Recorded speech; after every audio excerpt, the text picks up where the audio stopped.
தற்பொழுது நம்மளுடைய இணைப்பில் விசிக பொதுச் செயலாளர் திரு ரவிக்குமார் அவர்கள் நம்மோடு இணைப்பில் இருக்கிறார்.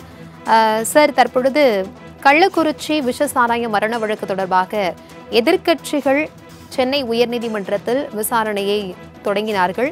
சிபிஐ வசம் ஒப்படைக்க வேண்டும் என்று சென்னை உயர்நீதிமன்றமும் இதற்கு இன்று தீர்ப்பு அளித்திருக்கிறது. இந்த தீர்ப்பு, உங்களுடைய பார்வை, இது குறித்தான கருத்து? கள்ளக்குறிச்சி விஷ சம்பவம் என்பது நாட்டையே உலுக்கிய ஒன்று. 60க்கும் மேற்பட்டவர்கள் உயிரிழந்தார்கள். அந்த சம்பவத்தை தொடர்ந்துதான் நாங்கள் மது ஒழிப்பு மகளிர் மாநாட்டை கள்ளக்குறிச்சி மாவட்டம் உளுந்தூர்பேட்டையில நடத்தினோம்.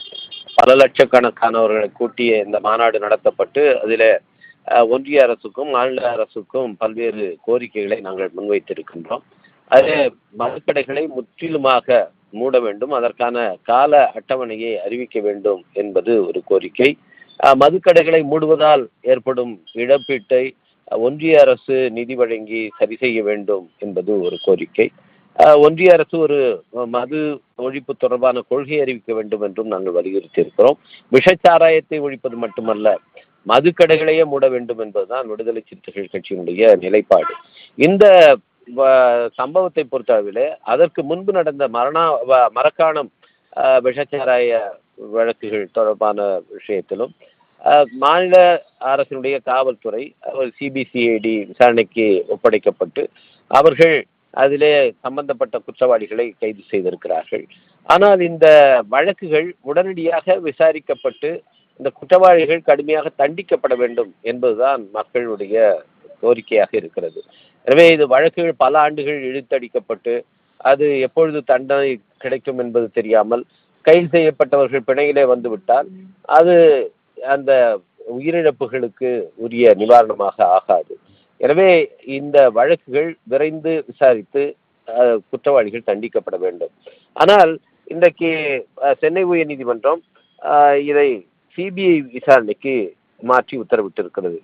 சில நாட்களுக்கு முன்னாலே சென்னையிலே 10 வயது சிறுமி வீட்டு வேலை செய்த ஒருவர், அவர் படுகொலை, பாலியல் வன்கொடுமைக்கு ஆளாக்கப்பட்டு படுகொலை செய்யப்பட்ட அந்த வழக்கையும் இதே போலதான் சென்னை உயர்நீதிமன்றம் இது சிபிஐ விசாரணைக்கு உத்தரவிட்டது.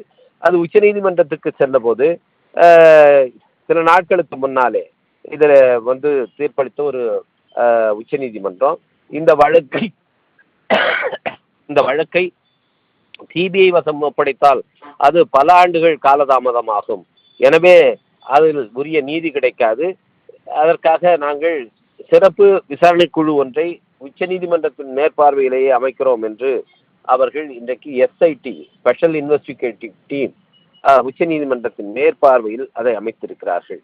இந்த தீர்ப்பின் அடிப்படையில் சென்னை உயர்நீதிமன்றமும் இந்த வழக்குகளிலே மாநில காவல்துறை சரியாக செயல்படவில்லை, திருப்திகரமாக அதன் செயல்பாடு இல்லை என்று கருதி இருந்தால் அவர்களும் உயர்நீதிமன்றத்தினுடைய மேற்பார்வையில் ஒரு சிறப்பு விசாரணை குழுவை அமைத்திருக்கலாம்.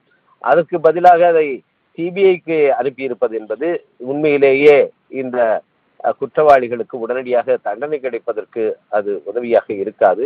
எனவே சிபிஐக்கு மாற்றி இருக்கிற இந்த நடவடிக்கை என்பது இதிலே விரைந்து நீதி கிடைப்பதற்கு பதிலாக அது மேலும் காலதாமதம் தான் செய்யும். இது தொடர்ந்து சென்னை உயர்நீதிமன்றம் இப்படி வழக்குகளை சிபிஐக்கு மாற்றுவதை பற்றி அவர்கள் நடவடிக்கை எடுப்பதற்கு முன்பு அண்மையிலே உச்ச நீதிமன்றம் இந்த சிபிஐ வழக்குகள் எந்த நிலையில் இருக்கின்றன என்பதை பற்றி தமிழ்நாடு தொடர்பான அந்த வழக்கிலேயே சொன்ன கருத்தை கவனத்தில் கொண்டு அதன் அடிப்படையில் நடவடிக்கை எடுத்தால் நன்றாக இருக்கும் என்பது என்னுடைய கருத்து.